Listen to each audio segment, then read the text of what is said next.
At 8:47 p.m., a man refreshes his banking app for the fourth time in 5 minutes. Not because he expects the number to change, but because his brain refuses to accept that it already has. The balance is real. The zeros are real. The life he thought was stable is already over. This is how financial collapse actually happens. Not slowly, not dramatically, but suddenly, quietly, and usually at night. We like to believe that losing everything requires recklessness, greed, or obvious stupidity, because that belief makes us feel safe. But the truth is far more uncomfortable. Most people who lose everything overnight were doing what looked reasonable right up until the moment it stopped working. That's why this matters now, because the modern financial system doesn't fail loudly anymore. It fails efficiently. Let's start with a familiar picture. A middle-aged professional. Stable income. Decent savings. Homeowner. Retirement account. Ticking along in the background. Nothing extreme. Nothing flashy. They're not chasing overnight riches. They're managing life. And then something happens. A market freezes. A platform locks withdrawals. A company collapses. A currency breaks. A legal rule changes. A bank quietly redefines access. Overnight isn't a metaphor. It's a timeline. Here's the first uncomfortable truth. Most financial systems are built on confidence, not cash. Your money doesn't sit in a vaulted. Circulates. It's lent, rehypothecated, leveraged, optimized. This works beautifully when everything is calm. It works catastrophically when stress appears. Let's slow the mechanics down. When you deposit money, the institution doesn't store it. It records a promise, and that promise only holds as long as the system remains liquid, trusted, and orderly. The moment any one of those breaks, access becomes conditional.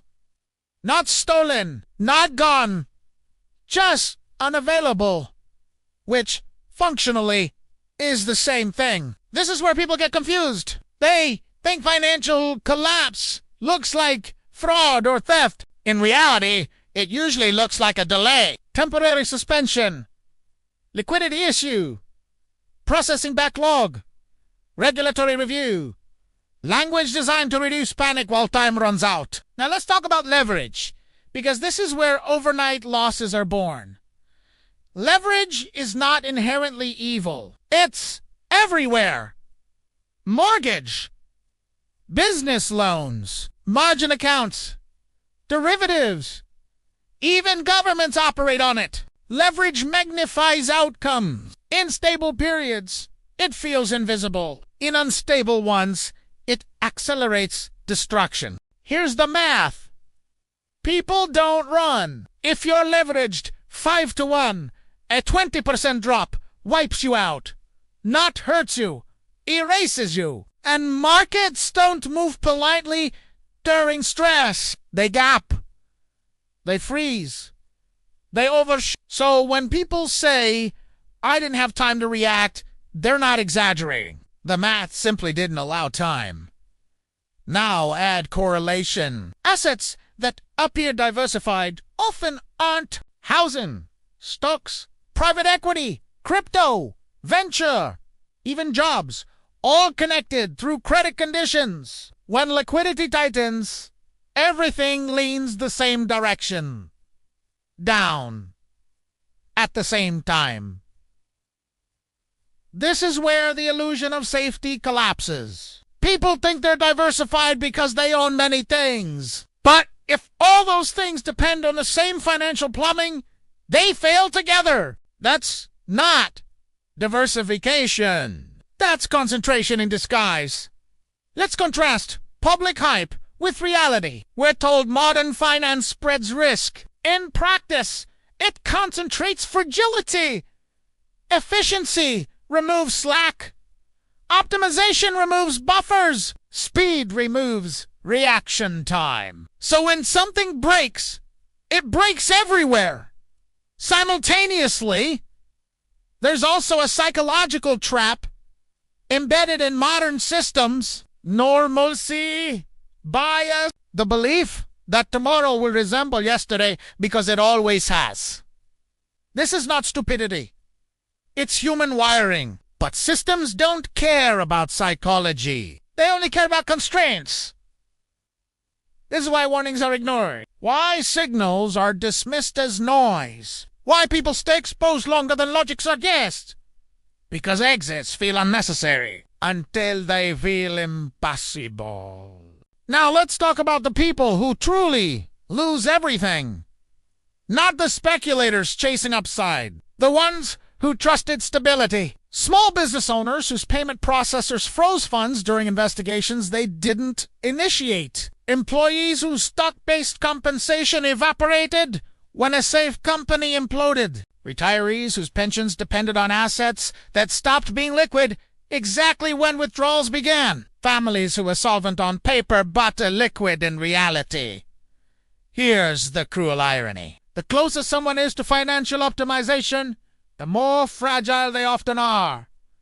Maximum efficiency leaves no margin for error, no idle cash, no redundant systems, no second rails. So when stress hits, there's nothing to absorb it. This isn't a story about panic. It's a story about incentives. Institutions are rewarded for growth, leverage, and efficiency. Individuals are encouraged to fully deploy capital. Idle money is called lazy. Cash is called unproductive. Until the day liquidity becomes priceless. Zoom out. Further, technology has made financial contagion faster. Global markets transmit stress instantly. Algorithms respond before humans can. Risk used to travel slowly. Now it propagates at machine speed.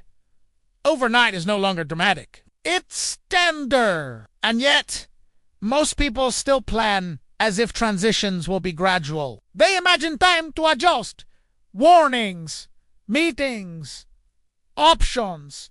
History suggests otherwise. Most collapses feel sudden to those inside them, even when they were obvious in hindsight.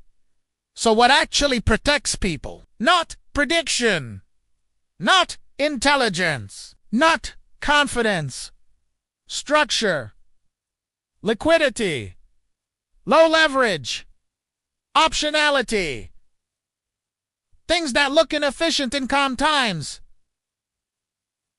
things that feel boring, things that don't photograph well. But even that isn't a guarantee. It's a probability adjustment. Because the truth is, no system removes risk. It only relocates it and often hides it. Which brings us to the quiet question this video leaves hanging. In a world where financial systems are faster, more complex, and more interconnected than ever, where stability depends less on effort and more on structure, and where overnight is no longer an exaggeration but a feature. How many people are financially safe and how many are simply untested?